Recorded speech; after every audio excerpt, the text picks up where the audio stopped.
Setiap Lebaran pasti setiap Muslim akan merayakannya. Dan yang setiap mereka yang di luar kampung atau di luar daerah atau di perkotaan pasti akan balik kampung alias mudik. Itu merupakan udah tradisi yang setiap tahun dia laksanakan setiap hari menjelang hari raya Idul Fitri. Seperti apa keseruan mudik itu dan apa aja sih yang harus dipersiapkan? Jangan kemana-mana, tetap di MAJ Indra.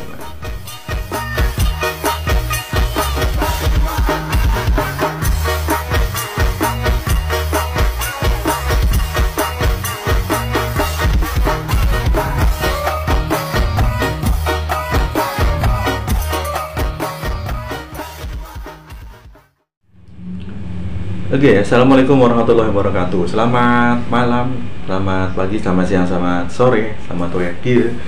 Jumpa lagi dengan saya Aris di MAJ Indramayu. Baik, pada kesempatan kali ini di malam yang berbahagia ini, di hari Sabtu malam Minggu, tanggal 29 Maret 2025 atau di hari yang ke-29 ya, melaksanakan ibadah puasa ya, khususnya buat kita Muslim yang melaksanakan ibadah puasa. Dan insya Allah besok di hari yang ke-30 atau di hari yang terakhir kita akan melaksanakan ibadah puasa ya. Malam ini tarawih terakhir karena pemerintah sudah mengumumkan Lebaran hari Senin ya, hari raya Idul Fitri atau 1 Syawalnya itu hari Senin. Oke. Gimana kabar teman-teman semuanya? Udah lama nih nggak bikin vlog ya. Nah, kali ini kita vlognya tetap temanya di hari Idul Fitri ya, menjelang Idul Fitri, yaitu mudik. mudik seperti biasa. Ini harusnya sih kontennya dibikinnya tadi ya, di awal atau palingnya seminggu sebelum atau seminggu yang lalu lah ini ya. Atau H-10 Idul Fitri harusnya ya, tapi nggak apa-apa lah ya. Karena emang ada kesibukan lain nih, jadi nggak bisa atau nggak sempat bikin konten, jadi baru sekarang ini buat kontennya nggak apa-apa ya. Oke, malam ini mungkin kita akan singkat aja membuat vlognya seputar mudik ya, seputar mudik atau pulang kampung ya. Ada yang mengistilahkannya pulang kampung atau juga ada yang mudik. Nah, pasti teman-teman melaksanakan itu ya, yang terutama yang di luar daerah ya, yang maksudnya bukan di kampung tempat kelahirannya, tempat tinggalnya, pasti akan melaksanakan mudik ya. Entah mudik mau ketemu orang tua atau mau keluarga atau istri gitu ya, pastinya gitu. Nah, ketika kita mau mudik kan pasti ada beberapa hal yang akan kita lakukan ya, persiapkan. Mulai terutama yang paling ini banget ya, yang harus disiapkan itu adalah masalah keuangan ya, masalah keuangan.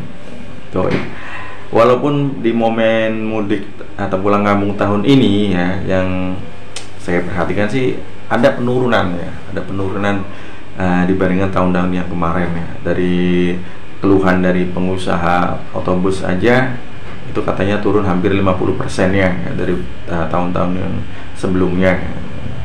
Mungkin terdampak ekonomi atau apa, saya juga nggak tahu ya. Mungkin ada penurunan tingkat perekonomian ya. Mungkin karena banyak juga sih yang di PHK juga kayak itu banyak ya.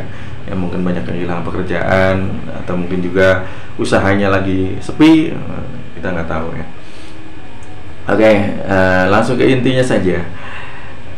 Kita tadi ya, sebelum untuk melaksanakan mudik itu yang harus kita persiapkan yang paling utama itu adalah uang dulu ya.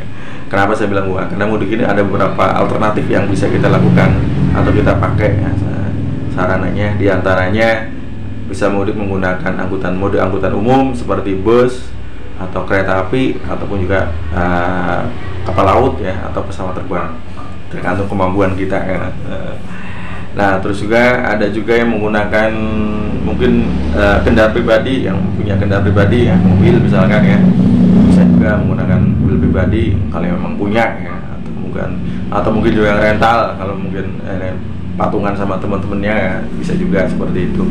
Atau juga menggunakan sepeda motor juga mungkin ya, kalau yang biasa mudik sepeda motor kayak saya. Saya juga yang udah biasanya pakai sepeda motor, tapi untuk tahun ini kita nggak mudik ya. Oke, kali ini kita satu persatu dulu kita bahas ya. Kita untuk mode angkutan umum saya dulu ya. Kita misalkan mau mudik menggunakan transportasi angkutan umum kan yang memang harus kita persiapkan di antara yang pertama uang. Kedua juga kita tentukan dulu kita mau menggunakan mode transportasi apa. Apakah darat, laut, udara. Kalau darat kan ada kereta api, ada bus ya. Kira-kira pakai yang mana, dan usahakan booking jauh-jauh hari supaya tidak sampai kehabisan tiket ya. Apalagi untuk bus kan sekarang ada yang banyak yang mudik-mudik gratis kayak gitu ya, untuk angkutan bus ya. Nah terus juga kalau mau kereta api juga sama, tiket kan harus jauh hari, harus dipesan. Nah tentukan tanggal keberangkatannya, jangan sampai nanti tiket udah dipesan tapi kita nggak siap di hari yang kita udah ini, nanti tiketnya hangus ya. Terus juga untuk misalkan mau pakai kereta api, kereta pesawat terbang ataupun juga mudik menggunakan mode angkutan laut atau kapal laut juga sama ya. Kita harus persiapkan uangnya juga, tiketnya juga. Kalau bisa sebaiknya jauh hari, jangan mendadak. Tiket kan sekarang bisa dipesan secara online ataupun juga offline ya. Online bisa lewat aplikasi, bisa di kayak Alfamart, Indomaret juga kan bisa ya, atau di merchant yang lainnya kan bisa tuh. Nah terus juga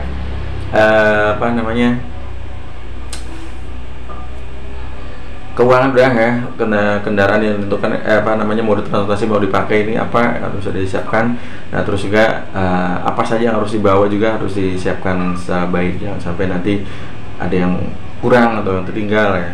Dan yang paling utama lagi juga adalah fisik kita juga harus sehat ya. Jangan sampai nanti kita mau melakukan perjalanan jauh, fisik yang ngedrop, nah itu malah ini. Nah kalau bisa juga mudik itu jangan pas menjelang puncak arus balik arus mudik ya. Jadi beberapa hari lah, 5 hari atau 4 hari sebelum puncak arus balik itu mending kita lebih dulu untuk menghindari macetan, kepadatan di jalan, nanti malah terhambat ya.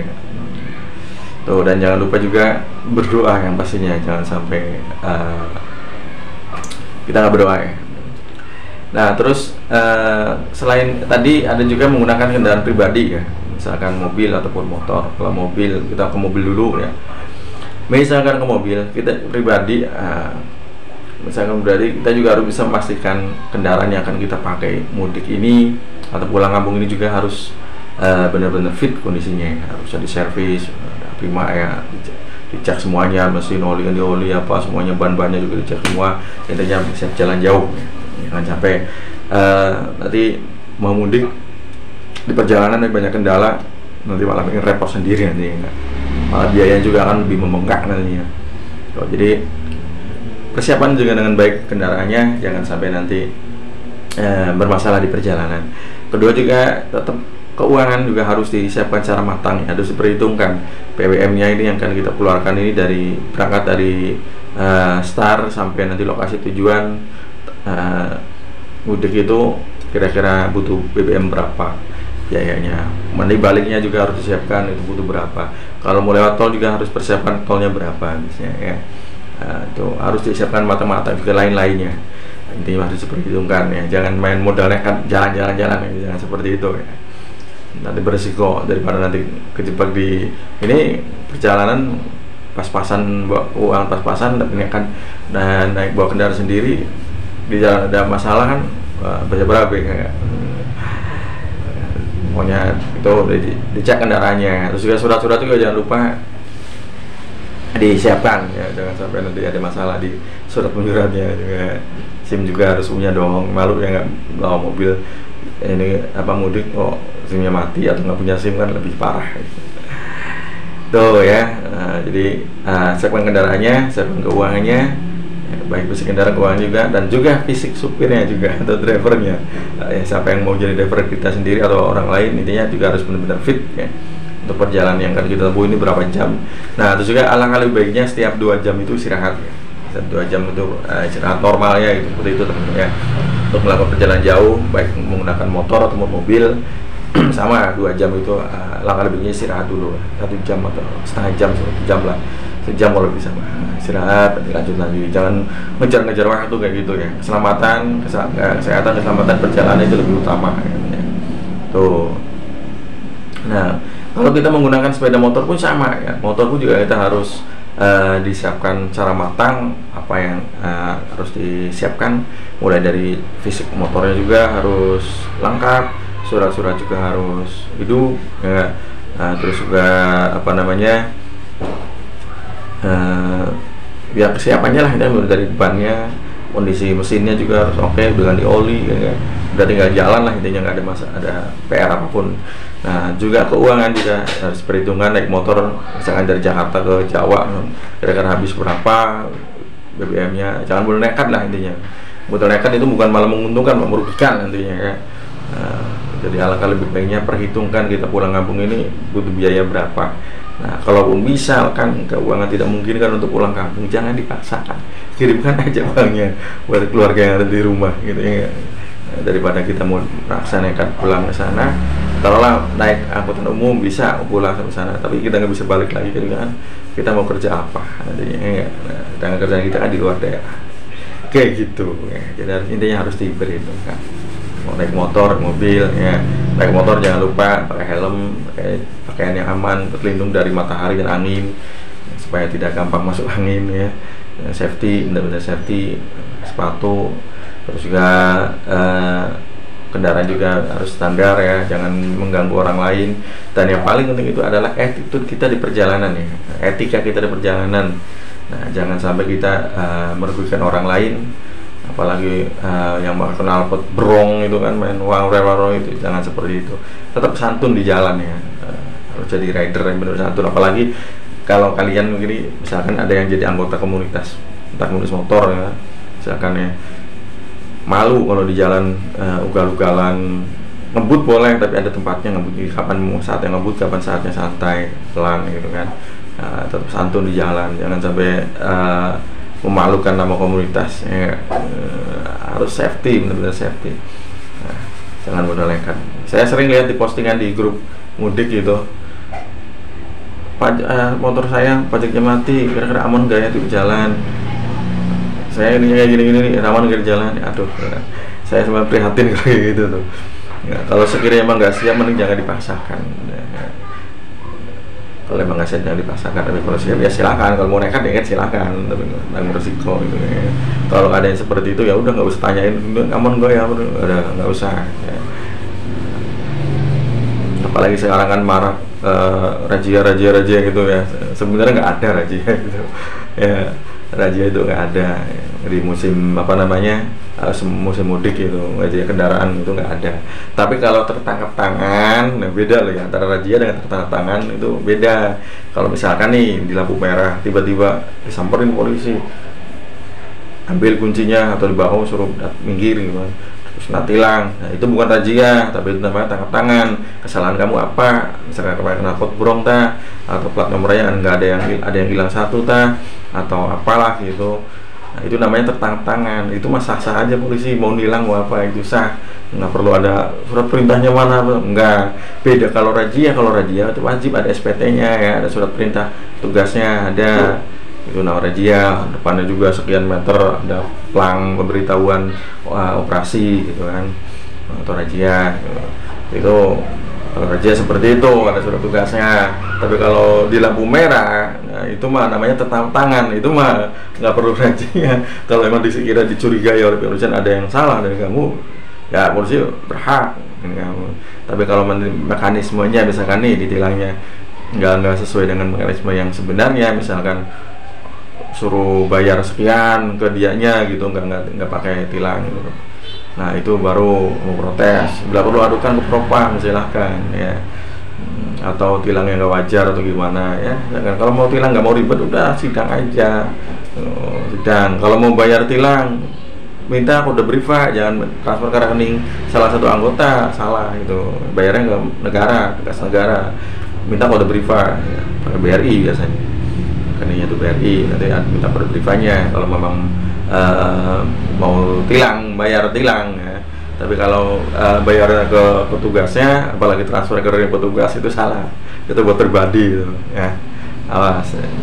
Jadi harus bisa bedakan ya teman-teman ya, antara razia dengan tertangkap tangan, itu beda ya. Kalau razia saya yakin nggak ada, untuk arus mudik ini nggak ada operasi ketupat atau apa itu istilahnya. Itu tuh untuk pengamanan arus mudik ya, bukan berazia kayak razia taat, jangan razia taat hukum atau apalah gitu istilahnya gitu kan. Nah itu nanti diberhentiin, saya suratnya apa itu. Tapi kalau di lampu merah di perempatan kayak gitu namanya tangkap tangan. Cuma mau Idul Fitri kan, Idul Adha, mau siang malam itu sah-sah aja. Itu haknya kepolisian. Kalau memang dia curiga sama kendaraan kita atau kita yang dapat ini punya salah ya pasti diberhentiin, pasti akan ditanyain tuh ya. Oke, itu untuk itu dulu untuk informasinya atau tips-tipsnya. Tips-tipsnya untuk seputar mudik. Mudah-mudahan bermanfaat ya. Yang mau mudik, selamat jalan. Yang udah sampai, alhamdulillah ya. Yang sudah sampai kamu halaman. Dan tak lupa juga kami atas nama MHC Indramayu mengucapkan minal aidin wal faizin, mohon maaf lahir dan batin. Bila ada salah-salah kata semuanya. Oke, itu saja.